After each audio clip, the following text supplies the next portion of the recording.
You guys look like you're ready.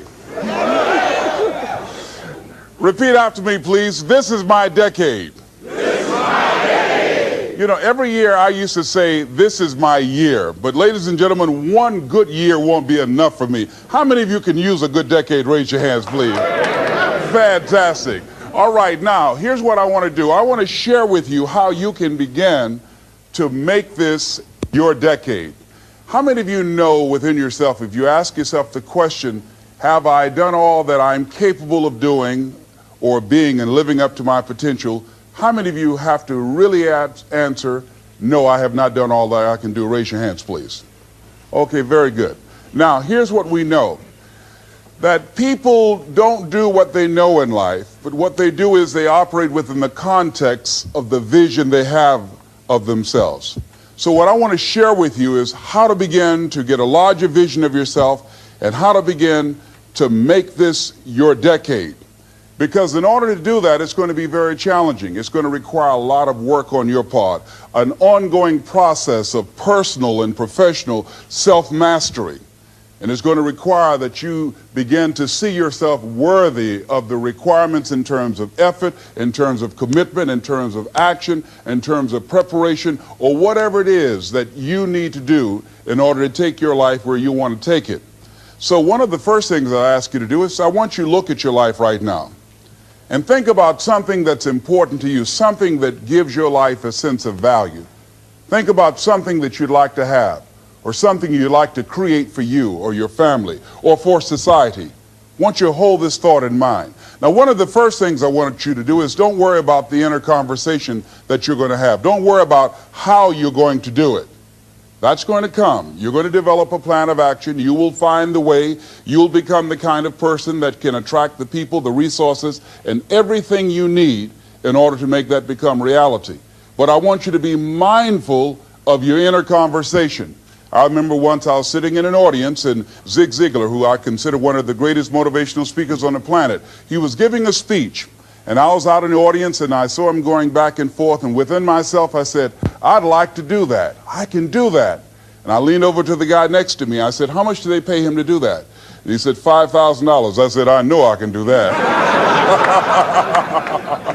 And I admired him. And then on the way home, when I was driving from Tampa, Florida, back to Miami, Florida, my inner conversation kicked in. And it said, Les Brown, you can't do that. You don't have a college education. Les Brown, you can't do that. You don't have the money. You don't have the contacts. You've never worked for a major corporation. What makes you think that you can make more in 1 hour talking than you've made working for a whole month? Now, I want to ask you a question. How many of you have ever thought about something you wanted to do and you talked you out of it? Raise your hand, please. That inner conversation, ladies and gentlemen, is the reason that most people take their greatness, take their ideas to the graveyard with them. You know, the wealthiest place on the planet, a minister said recently, and it was so true, is not the gold mines in the various areas of the world or the diamond mines. The wealthiest place on the planet is the graveyard. Because in the graveyard we will find inventions that we never ever were exposed to, ideas, dreams that never became reality, hopes and aspirations that were never acted upon. Because most people allow that inner conversation, for whatever reason, to keep them from ever pursuing their goals. So let us begin to look at what's required in order to make this our decade. Why is it that most people don't ever reach their goals or live up to their true potential? One is fear. And there are only two kinds of fears that we're born with: the fear of falling and the fear of a loud sound. All other fears we learn, like the fear of failure. The next is the fear of success. That's one of the major challenges I had to deal with. I was working on a major project, and after it began to grow and it was extremely successful, I panicked and I walked away from it and gave it to someone else because I didn't believe that I could handle it. The other thing that keeps most people from reaching their goals is that a lot of people become comfortable. They stop growing, They stop wanting anything. They become satisfied. They stop looking at ways in which they can improve themselves. They stop putting things in front of them. I was reading something by a great man, George Bernard Shaw, and he said something to the effect that to have succeeded is to have finished one's business on earth. Like the male spider who is killed by the female spider the moment he has succeeded in his courtship. And he goes on to say, I like a state of continual becoming with a goal in front and not behind. I remember after giving a speech at a major corporation, a gentleman came up to me who was up in years, and he said, you know, that's real great motivation for you young guys, but I've done all my work. There's nothing else for me to do. I said, oh yes, you've got a lot to give. You have a lot to offer. The fact that you're still here means that your business is not through yet. The other thing that keeps us from reaching our goal is not feeling worthy. That's where a lot of people get stuck. Because see, when you don't feel worthy of your goal, you will begin to unconsciously engage in self-destructive behavior, like procrastinating, constantly putting things off, squandering your time, and that's what life is made of. Something else that keeps us from reaching our goal, and that is many times because we spend so much time complaining and blaming everybody or everything. I'm reminded of a friend of mine who talked about the fact that one day he was walking by this house and some people were sitting on a porch, and there was a dog on the porch, and this dog was just moaning and groaning. So he was curious, and he asked the owner, he said, why is this dog moaning and groaning? And the owner said, because he's laying on a nail. He said, well, why doesn't he get off? He says, it's not hurting bad enough for him to get off. How many of you know people who moan and groan and complain about life all the time, all right? They might moan and groan about their job. I'm sick of this job. I'm sick of you. And they just moan and groan and complain all the time and never do anything about it. They haven't got to the point where they're sick and tired of being sick and tired. They just have enough energy to complain about it, and they consider that, in fact, they believe that that's equivalent to doing something about it, just complaining.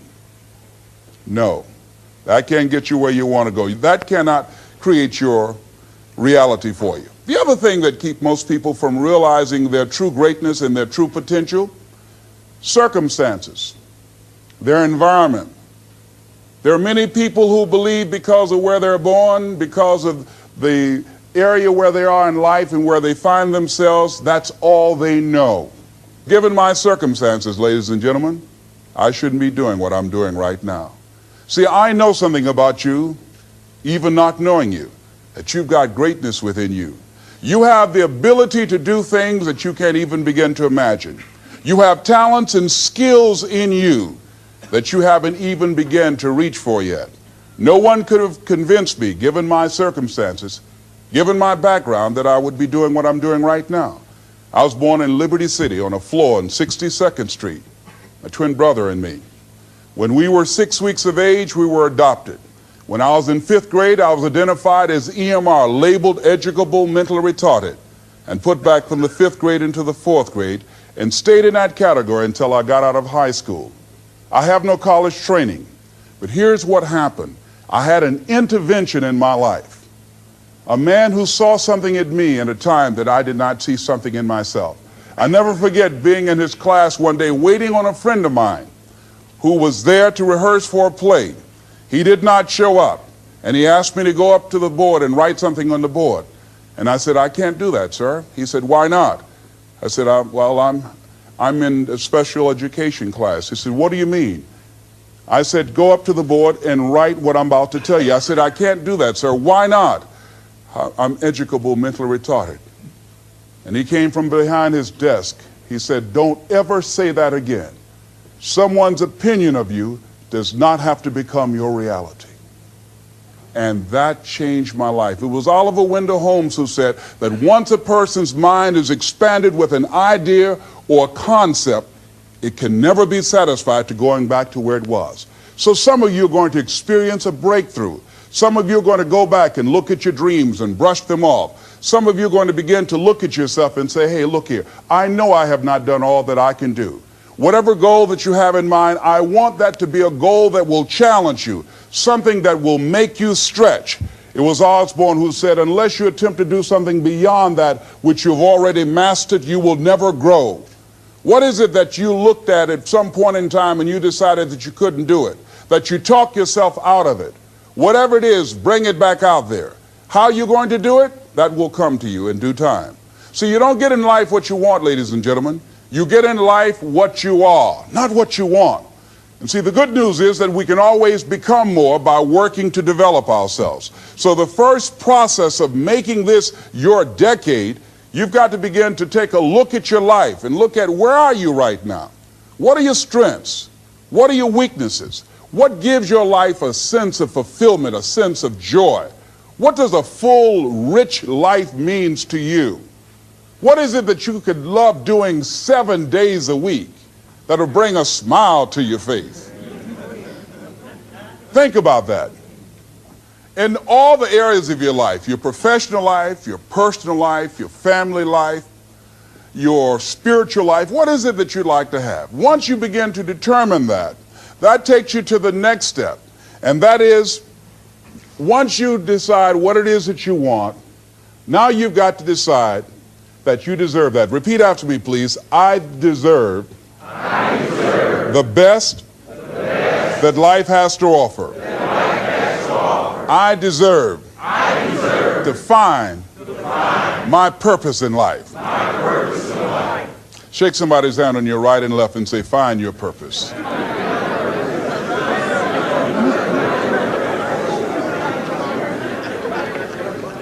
Do you know by actively pursuing your purpose, it could perhaps extend your life?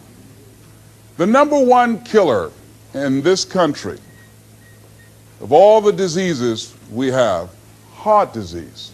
That's the number one killer. And if you ask most people, when is it that the majority of people have their first major heart attack? Some people will tell you as a result of obesity or smoking cigarettes or high cholesterol or high blood pressure. And all of those are contributing factors. However, the truth of the matter is that most people don't realize that the majority of people suffer their first major heart attack on Monday morning between 8 a.m. and 9 a.m.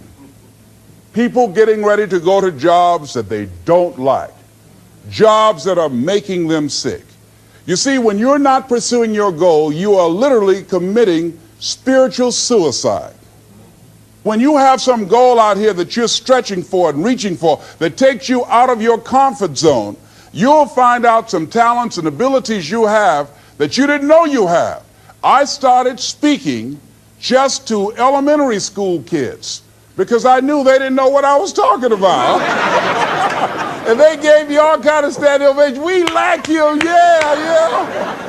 Then I graduated up to junior high school and then to senior high school and then to various community groups and church groups and civic associations and then to colleges and to businesses. Now I'm traveling across the country and then traveling nationally and internationally. But I never would have discovered what I'm able to do right now if I wasn't willing to take a chance. And you've got to be willing to do that. You've got to believe in yourself. I was doing work for a major corporation, and they were having a major downsizing. Just another terminology for major firings. And so the people that were working there, they approached them and said, listen, you are eligible for early retirement. We will give you a buyout package of $300,000 if you take it within this time frame. However, after this time frame, when we have the downsizing, you might be among the people cut, and you will lose all of the benefits that we're talking about right now. And the most you can get is 2 weeks severance pay. Ladies and gentlemen, only 50% of the people that were eligible took this. Let me tell you something. If I'd been there, I'd have gone to ask for your check. Listen, Marvin told me to get his check. He's home with his mama. What?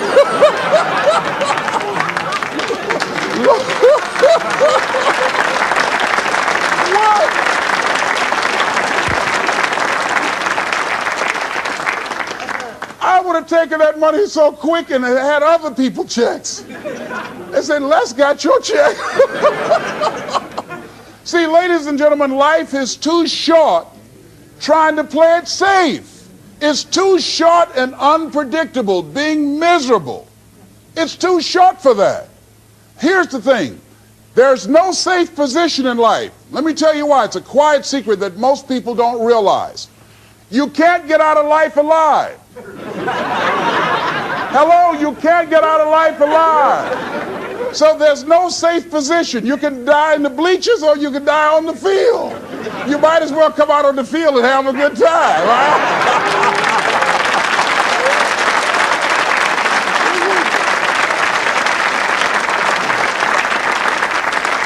So if you want to make this your decade, you've got to decide to be bold.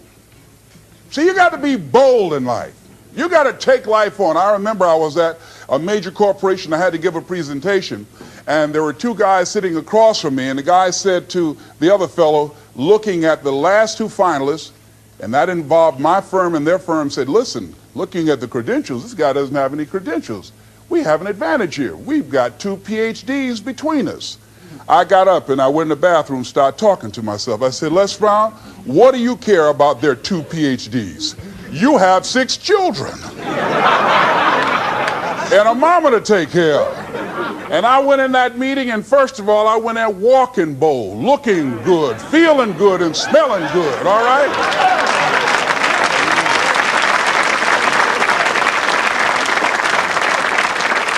And I sat across that table and we started negotiating, and I operated in a spirit of absolute certainty. I looked at them as if the only reason that they were born was to give me that contract. They survived 1 out of 9 million sperms to carry out this transaction. And I got the contract. Hello.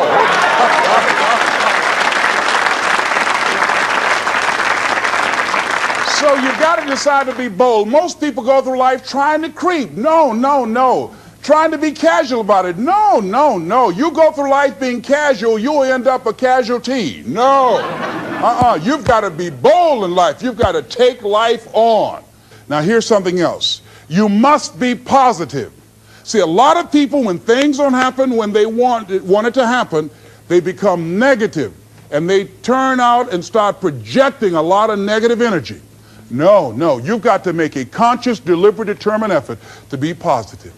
Because see, when you know within yourself things are going to work out for you, when you know within yourself that some way, somehow, you're going to make it, and these are just some of the hoops you've got to flip through in order to get there, it's okay. Have a friend who went to get a job and the people didn't hire him. He was so negative. Well, hey, to hell with you then. Wait a minute. They just don't have a job today. Don't burn your bridges behind you. Don't talk about the guy's mama. Come on.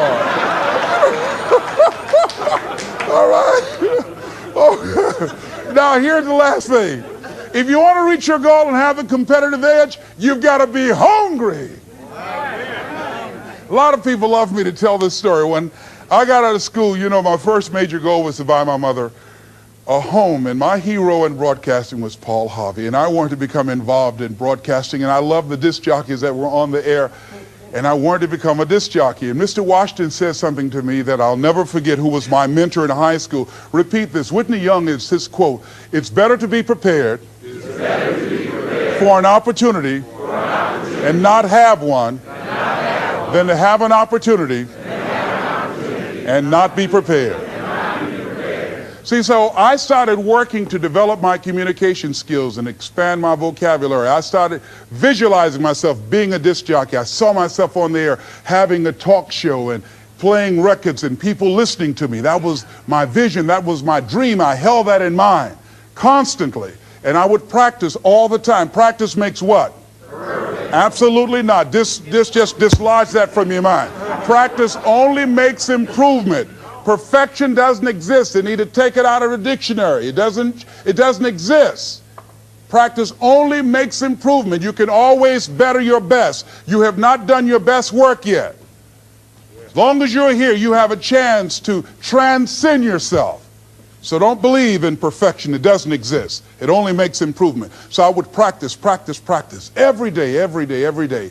And finally, I went over to this radio station, asked a guy for a job named Mr. Butterwall, and I said, how you doing, sir? I'd like to get a job. I was working on Miami Beach at the Fontainebleau Hotel at the time. The Jackie Gleason and the June Taylor dances were famous. And my favorite program on television, most people would not remember, John Beresford Tipton. Hi, my name is Michael Anthony. I have a check for $1 million. How many of you remember that program, all right? The Millionaire, that was my favorite program on television, you know. So this is my fantasy, you know, and every time we would drive from Miami Beach, I would fantasize, oh, that's the house. When I get my million, I'm going to buy my mother that home over there. So that's my fantasy. So I went up to Mr. Butterball, and he said, do you have any radio experience? I said, no, sir. You have any background in journalism? I said, no, sir. I said, but I can never get experience if you don't give me the opportunity. I've been practicing a lot, sir. He said, I'm sorry, we don't have any job for you. I said, thank you, sir. He didn't know my reasons for being there. My reason, I wanted to use radio as a means to earn the money to buy my mother a home. I went back to the radio station again. I said, how you doing, Mr. Butterball? My name is Les Brown. I know your name. Didn't I just see you here yesterday? I said, yes, sir. I said, y'all have any jobs here? Didn't I tell you yesterday we didn't have any jobs? Yes, sir, but I thought maybe somebody got fired or resigned. I didn't know, sir. I went the next day. How you doing, Mr. Butterball? He said, yes. And I just didn't take it personal. How you doing? So y'all have any jobs here? Didn't I just tell you yesterday and the day before we didn't have any work?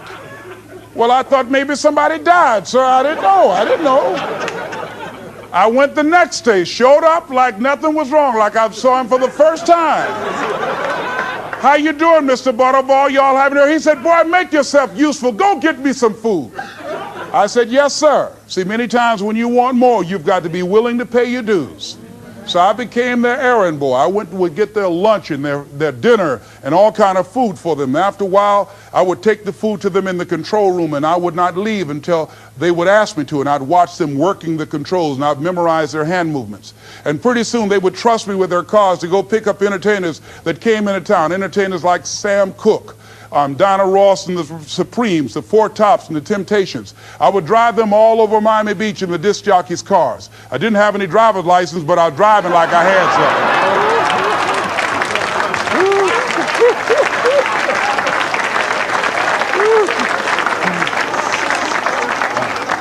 Finally, one day I was at the radio station, and a guy by the name of Rock was drinking while he was on the air.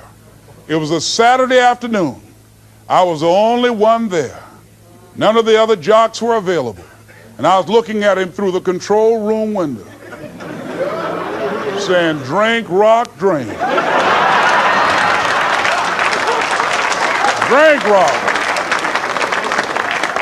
I'd have gone to get him some more if he'd asked me to. Drink, Rock. Pretty soon the phone rang. It was the general manager. I said, hello? He said, Les, this is Mr. Klein. I said, I know. He said, Rock can't finish his program. I said, I know. He said, would you call one of the other DJs to come in? I said, yes, sir. I hung the phone up. I said, now he must think I'm crazy. I called my mom and my girlfriend, Cassandra. I said, y'all come out on the front porch and turn up the radio. I'm about to come on the air.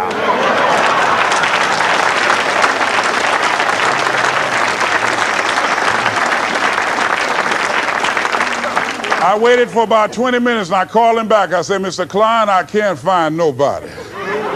He said, young boy, do you know how to segue the records? I said, yes, sir.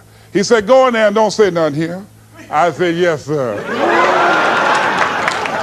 I couldn't wait to get behind those controls. I put the headphones on. I said, look out, this is me, LB Triple P, Les Brown, your platter playing papa. There were none before me and there will be none after me. Therefore, that makes me the one and only. Young and single and love to mingle, certified, bona fide, indubitably qualified to bring you satisfaction, whole lot of action. Look out, baby, I'm your love man. I was hungry.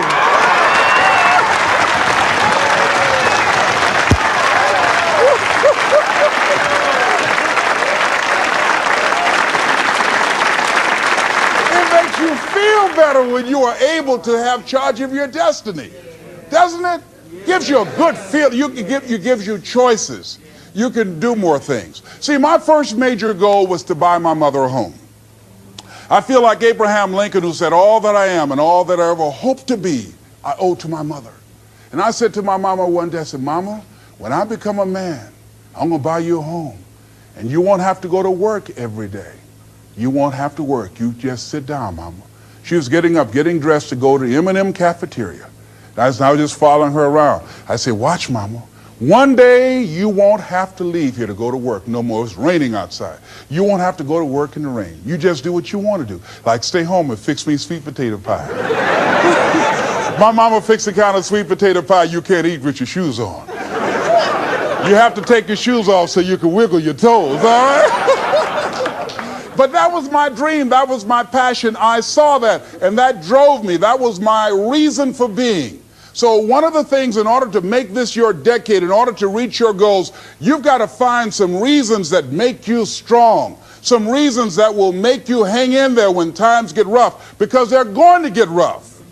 It's going to be very challenging. Whenever you decide that you want to grow, whenever you decide that you want to go to another level, all hell will break loose. Everything that will happen, that can happen, will happen, and at the worst possible moment. They call it Murphy's Law.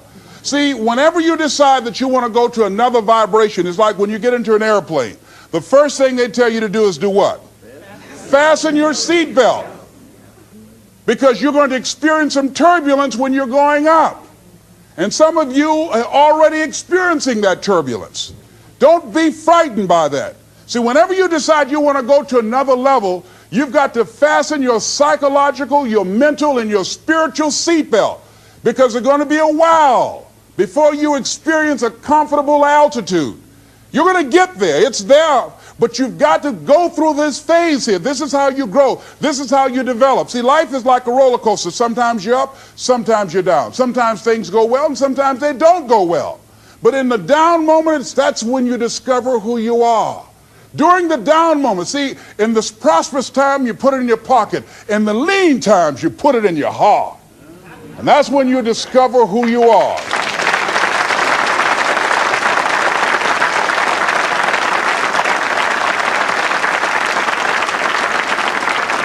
So find 5 reasons that empower you. Why is it that you deserve your goal? What are the 5 reasons that you won't give up when life catches you on the blind side?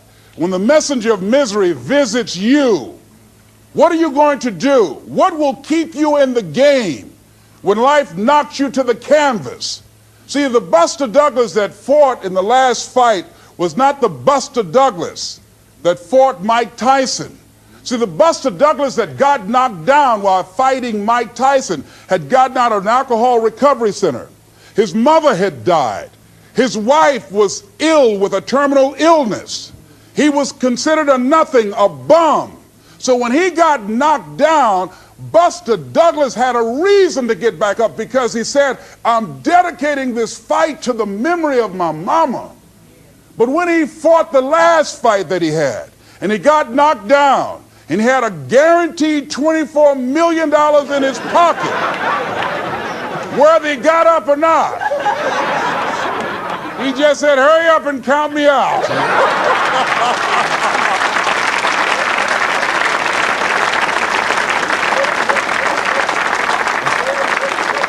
And I don't blame him. Why get hurt? Say, no, why'd you leave so soon? Somebody's about to get hurt, me. So you've got to have some reasons that when life knocks you down, and it's going to, it's going to knock you down.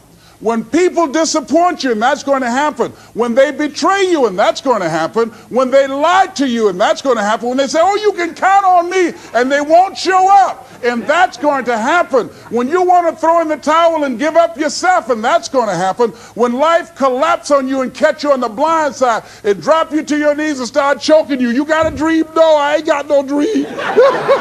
And that's going to happen. What reason can you remember that you can call on, that you can reach on, that can make you get back up? Find that reason. Because when life had knocked me down, I said, life, I'm doing this because I want to make my mama proud of me. I'm doing this because I want my children to have a better life than what I have. I'm doing this because all my life I've been told I'd be a loser, that I wouldn't make it. All my life I heard people say, Mamie, take them back to the welfare department. I'm doing this to make them alive. I believe, like Frank Sinatra, he said, the best revenge in life is massive success. I'm doing this so I can become massively successful. And with that kind of courage, with that kind of affirmation and reason to empower me, I got a saying that when life knocks you down, try and land on your back, because if you can look up, you can get up. All right?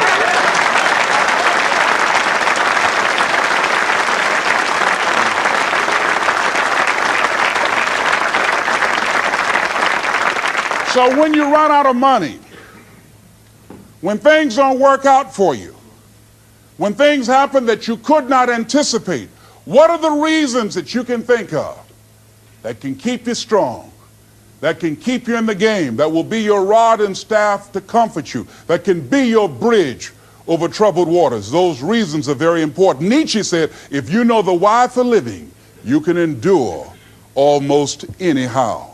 So find out the reasons that you do what you do. Find out the reasons that will make you strong, that will make you walk by faith and not by sight, that will make you pursue your dream when everybody is against you or don't believe in you no more.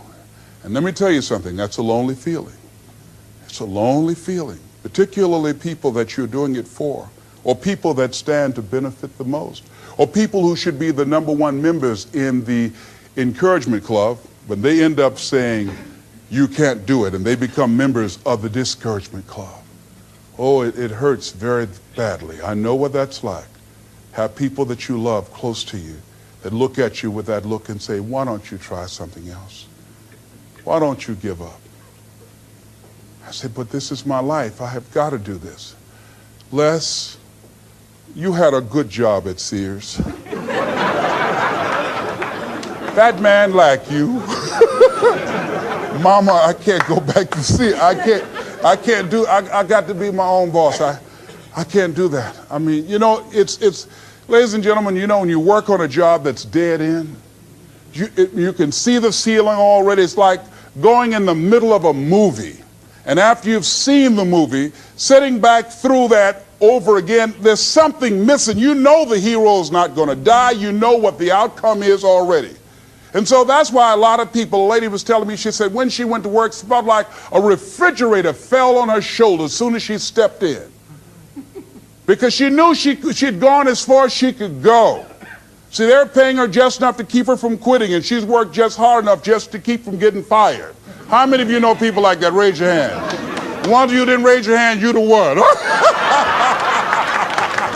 I'll just tease it, all right? Here's something else. Make a commitment to be happy. See, you know, I have you laughing a lot. See, life is too short going through it looking homely, tired, and ugly. Sometimes we take life too seriously. Oh, no. Make a commitment to be happy. Find little things just to get tickled about and laugh. Find ways to be happy in the moment. A lot of people say, well, I'll be happy when I pay off all my bills. No. I'll be happy when I get my divorce. Oh, no. I'll be happy with the children gone. Oh, no. You want to be happy now. See, there are no guarantees. No one say you're going to be here 2, 3, or 4 years from now. So you want to be happy right now, in the moment. Repeat after me. I must make a commitment. I must make a commitment to be happy. To be happy. Right now. Right now. Right now. Right now. Is all I got. All I got. Shake somebody's hand on your right and left and say, you deserve to be happy.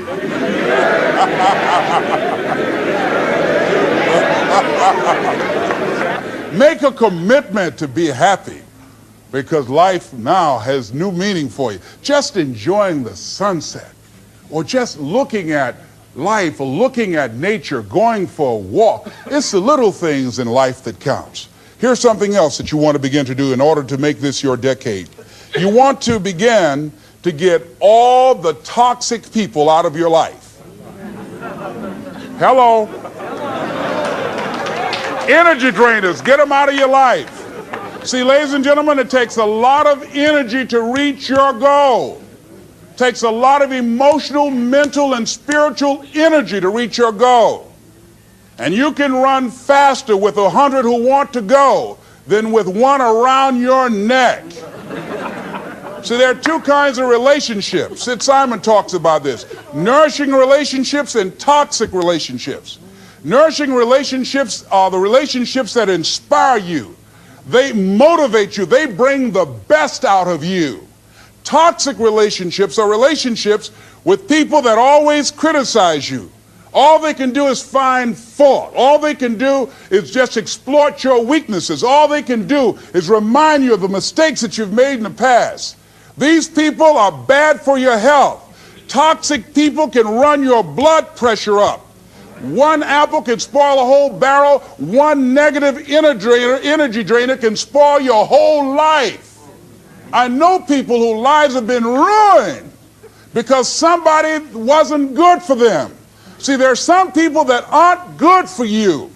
Hello? They aren't good for you. You've got to get them out of your life. See, a lot of people put up with a lot of foolishness because they don't want to die by themselves. Here's what I believe. I believe in a one-to-a-box theory.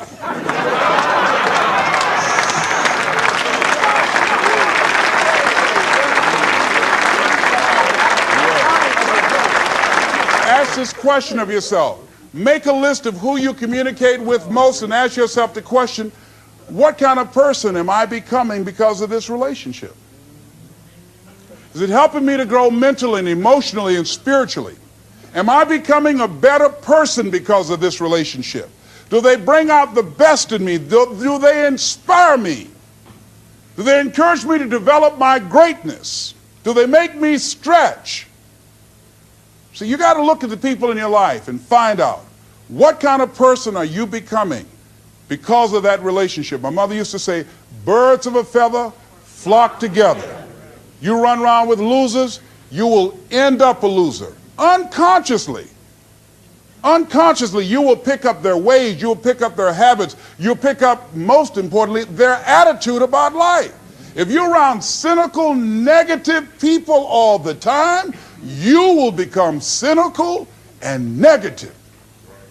So you got to watch yourself. Many of us are living out the lives of other people, living out their conclusions, living out of their consciousness. The other thing is that you begin to looking at your life and looking at what it is that you want to achieve. Another crucial thing that you must do is align yourself with powerful people.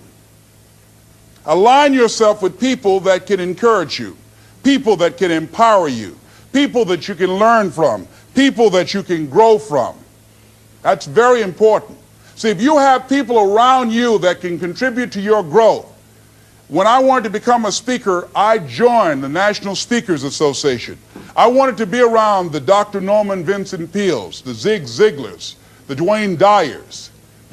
I wanted to be around people that were doing what I wanted to do. I wanted to learn from them.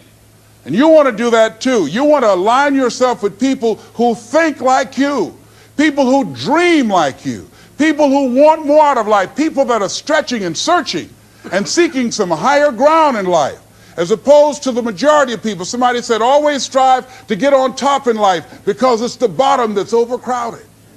And see, you don't want to be on the bottom. See, it's easy to be on the bottom. It doesn't take any effort to be a loser. Doesn't take any motivation, any drive in order to stay down there on a low level. But it calls on everything in you, ladies and gentlemen. You have to harness your will to say, I'm going to challenge myself. Sometimes I have to pull myself out of bed and say, come on, Les. Things I know I should do, I don't do. Things I shouldn't do, I do. I found that the biggest enemy you have to deal with is yourself. There's an old African proverb that says, if there's no enemy within, the enemy outside can do us no harm. So think about that.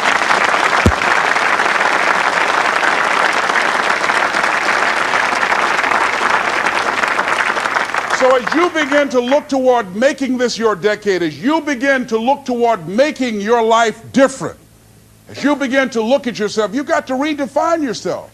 Who are you right now? And who must you become in order to create what you want? What has to change about you?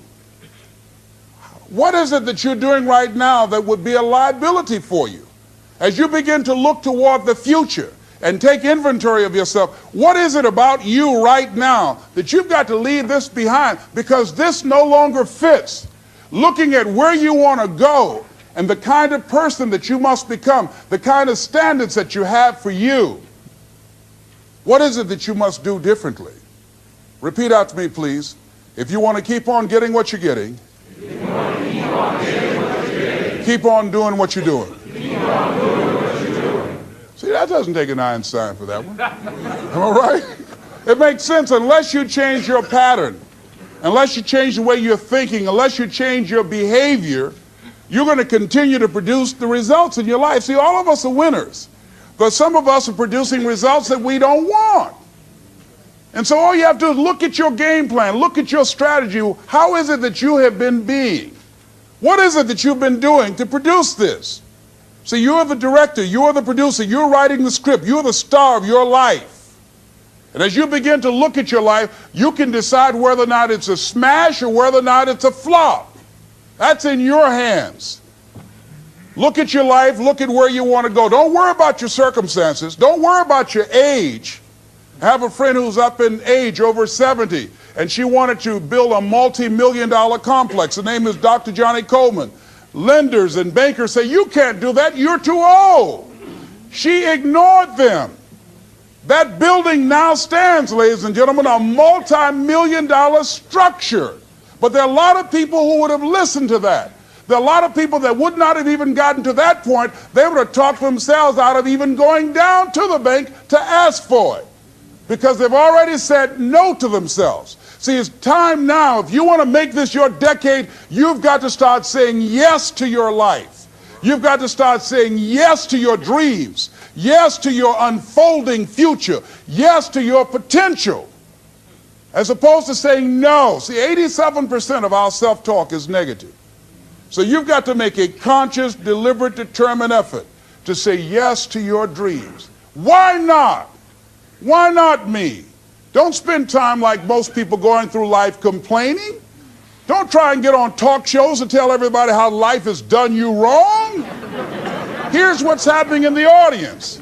80% don't care, and 50% glad it's you.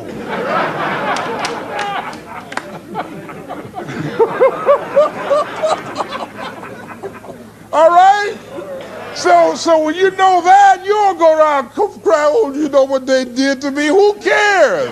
Get away from me before they come back.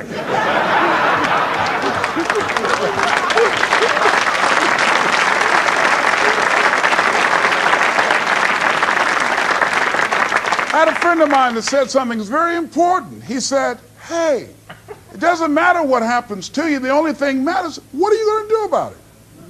That's all that matters. Okay, life knocked you down. What are you going to do about it? How long are you going to sit there and say, you know what they did to me? How long? Who wants to hear that racket?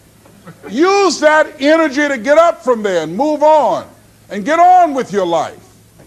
You got to learn to let the past go so you can grow. Many people never act on their dreams because they allow their past experiences to determine what their possibilities are.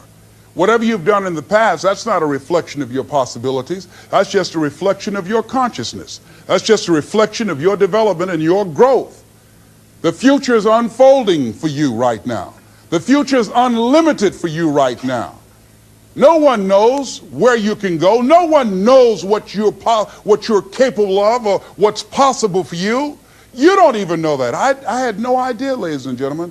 No one could have convinced me that I was able to do this. I never forget, I was speaking in Detroit, and a high school friend of mine saw me afterwards, and he was backstage. He said, I can't believe it's the same person. And I thought for a moment, and I said, it's not. The person you know, he's gone. He doesn't live here anymore. We have the power to change our personal history, changing the direction of our lives, changing our thoughts, changing where we want to go, exploring new horizons. So as you begin to look at this decade and affirming that this is your decade, as you set goals that will make you stretch, that will bring out the best in you, as you begin to remove the negative, toxic people from your life, as you decide to take some chances in life, and that's one of the things that's very important. Viscard said, if you're not willing to risk, you cannot grow. And if you cannot grow, you cannot become your best. And if you cannot become your best, you cannot be happy. And if you can't be happy, then what else is there? I'll never forget when I reached my first major goal of buying my mother that home. I'll never forget what it was like, and you're going to have this experience when you reach some major goal. When I drove up to the house and I got out and I gave Mama the key, and I said, Mama, this is for you. I'll never forget the look on her face. She said, oh my God. No one could have convinced me when I adopted y'all that this would happen. She said, oh, thank you. She said, and you caused me so many damn problems.